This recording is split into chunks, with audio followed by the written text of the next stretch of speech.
Hello students, welcome to our YouTube channel Sure Success Academy.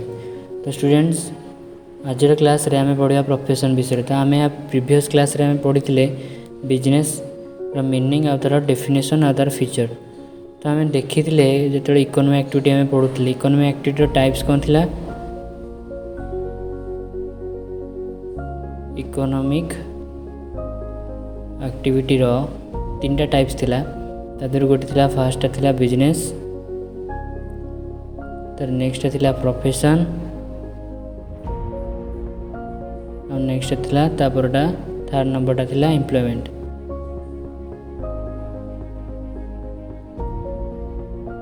तो ये जो business रो meaning आ तार फीचर आमे पढ़ी देछि ऑलरेडी प्रीवियस क्लास रे। जदि आपण माने से वीडियोटा देखि ना ताले मु लिंकटा दे देबी डिस्क्रिप्शन रे। तो आज वीडियो में पढ़िया प्रोफेशन मीनिंग आ तार डेफिनेशन। सॉरी, डेफिनेशन तो ना ये तार मीनिंग अच्छी और तार फीचर अच्छी। तो चलन फास्ट मीनिंगटा बढ़िया प्रोफेशन, देन तापर फीचर बढ़िया।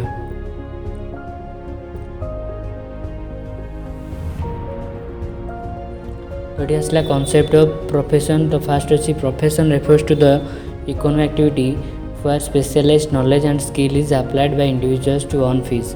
तो देखो लिखा है profession refers to the economic activity. तो आम पढ़ले यहाँ गोटे इकोनॉमिक एक्टिविटी टाइप्स बोली। तो ये कथा ही लिखाई इकोनॉमिक एक्टिविटी टाइप्स भितर प्रोफेशन भी आसी where specialised knowledge and skill, मैंने जोटि कि स्पेशल नॉलेज आ स्किल दरकार हो जहाँद्वारा कि आम कि प्रोफेशनल बॉडीज माने बा प्रोफेशनल लोक मैंने कि फी इनकम करेंगे। तांकर जो मनीटा इनकम से करती जो प्रॉफिट सॉरी प्रॉफिट तो नुहे बार प्रोफेशनल बॉडीज माने प्रोफेशनल माने जहाँ भी मनी इनकम करते फी बोली कहवा, फीस बोली कहवा। जमती कि आम ट्यूटोरियल एडमिशन ने आम मास मास फीस दौचे, गोटे डॉक्टर पाक गले फीस दौचे कि गोटे एडवोकेट पाक गले फीस दौचे। तो से इनकम को फीस बोली कह जाए।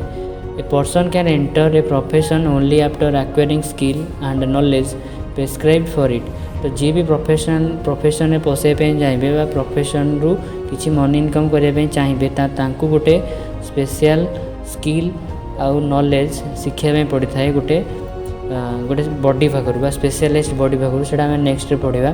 तो जमती कि देख किसी एग्जांपल ये अच्छी the service rendered by a doctor. जमती गोटे डॉक्टर कौन दूसरी आमको सर्विस दूसरी, an advocate a chartered accountant come under the profession. तो ये जो डॉक्टर एडवोकेट चार्टर्ड अकाउंटेंट एम सब एम पाखे किसी ना कि स्पेशलाइज्ड नॉलेज थाए। सो से प्रोफेशनल बोली कहवा। तो एम प्रोफेशन अंडर अच्छा कौन अच्छा देखो जदि आम सपोज देह खराब है तो आम क्या पाक जा, तो निहाती आम डॉक्टर पाख ही जा, एडवोकेट पाख तो जीवा नहीं के भी कहीं आ पाखे जो डॉक्टर पाखे जो स्पेशलाइज्ड नॉलेज अच्छी सेटा एडवोकेट पाखे ना कि सी आमको ट्रिटमेंट दे पार। तो सिमिलारली आम जब किसी केस आसला तो आम एडवोकेट पाख जा ना डॉक्टर पाख जा, ओबियसली आम एडवोकेट पाख जा कहीं एडवोकेट से स्पेशलाइज्ड नॉलेज रे पढ़ी पाखे से स्पेशलाइज्ड नॉलेज अच्छी किसी आम केस को सॉल्व कर पार। तो यहाँ थिला कॉन्सेप्ट ऑफ प्रोफेशन बा मीनिंग थिला प्रोफेशन। तो ये पढ़िया फीचर ऑफ प्रोफेशन। तो फीचर ऑफ प्रोफेशन में फास्ट पॉइंट आसला स्पेशलाइज्ड नॉलेज एंड ट्रेनिंग। तो स्पेशलाइज्ड नॉलेज एंड ट्रेनिंग माने मुझे तुमको कही कि स्पेशलाइज्ड पर्सन माने बा जो सब लोक मैंने प्रोफेशन एंटर हे तो से किसी प्रोफेशनल बा किसी स्पेशलाइज्ड नॉलेज दरकार बा से किसी स्किल थिबा दरकार। तो तांको से स्किल बा ट्रेनिंग दिया जीवो। A person entering a particular profession should have specialised knowledge and training prescribe for entering that profession. तो गोटे लोक जदि प्रोफेशन को एंटर होगापी चाहूँगी तो ताकू किसी स्पेशलाइज्ड नॉलेज किंबा ट्रेनिंग दिया जीवो। जदि से ट्रेनिंग किंबा किसी स्पेशलाइज्ड नॉलेज नथिबो ताले से केबेले प्रोफेशन रे एंटर कर परिबो नाही।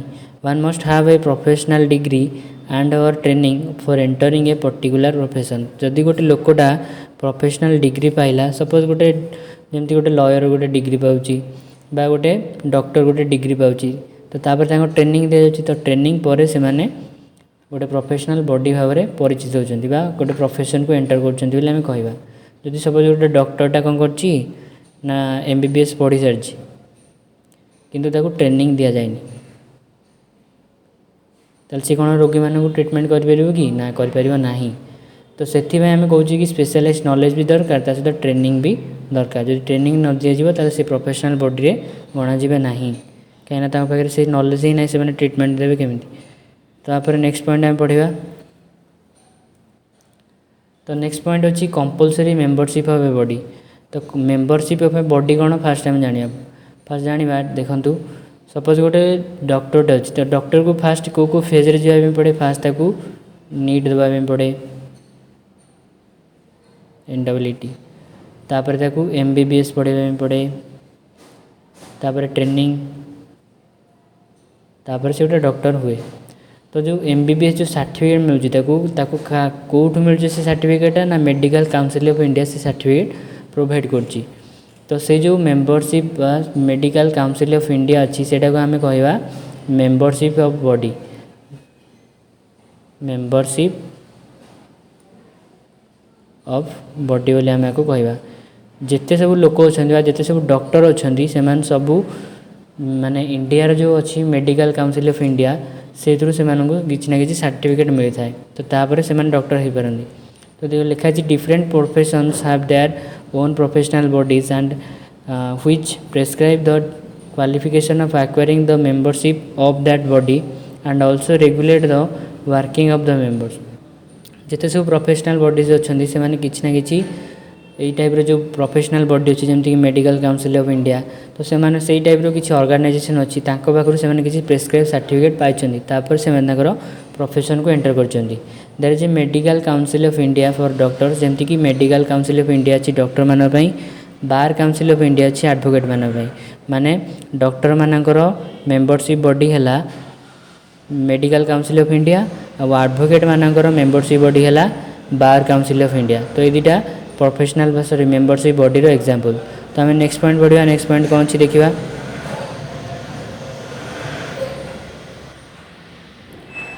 तो नेक्स्ट पॉइंट अच्छी code of conduct. Code of conduct माने रूल्स एंड रेगुलेशन।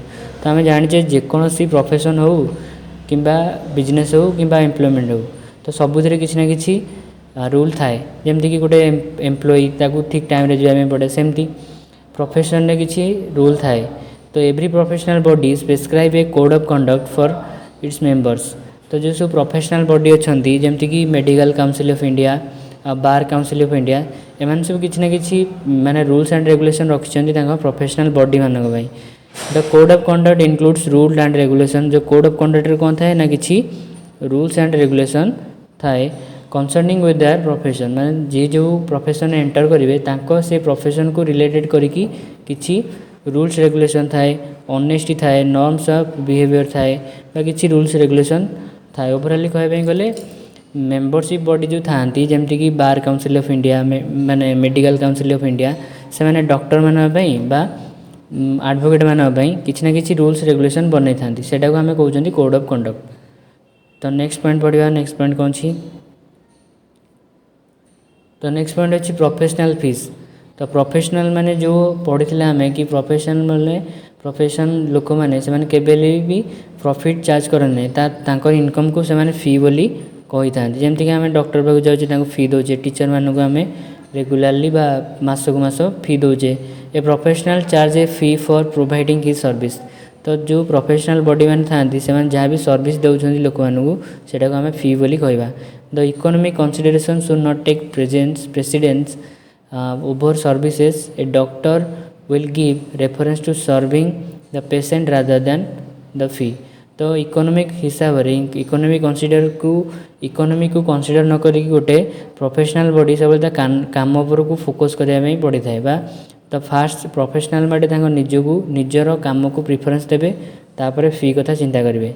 माने जदि गोटे पेसेंट आसो गोटे डॉक्टर पाखु तो सी प्रथमे ता डॉक्टर को सॉरी ता पेसेंट को चेकअप कर फी कथा देखा माने प्रोफेशनल माने निज काम को फास्ट प्रिफरेंस देवे तापर फी कथा चिंता करेंगे।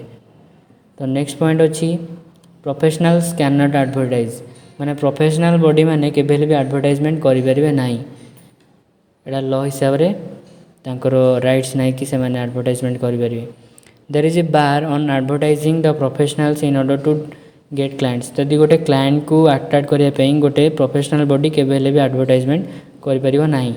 Professional bodies do not allow any type of advertisement for acquiring business और क्लाइंट तांको बिजनेस को बढ़ाइबा बा क्लाइंट मानकू अट्रैक्ट करने प्रोफेशनल बॉडी मैंने केबेल भी एडवर्टाइजमेंट करें ना। तो ये सब थिला फीचर्स ऑफ प्रोफेशन। तो नेक्स्ट क्लास रे हम पढ़िबा एम्प्लॉयमेंट आ तार फीचर्स।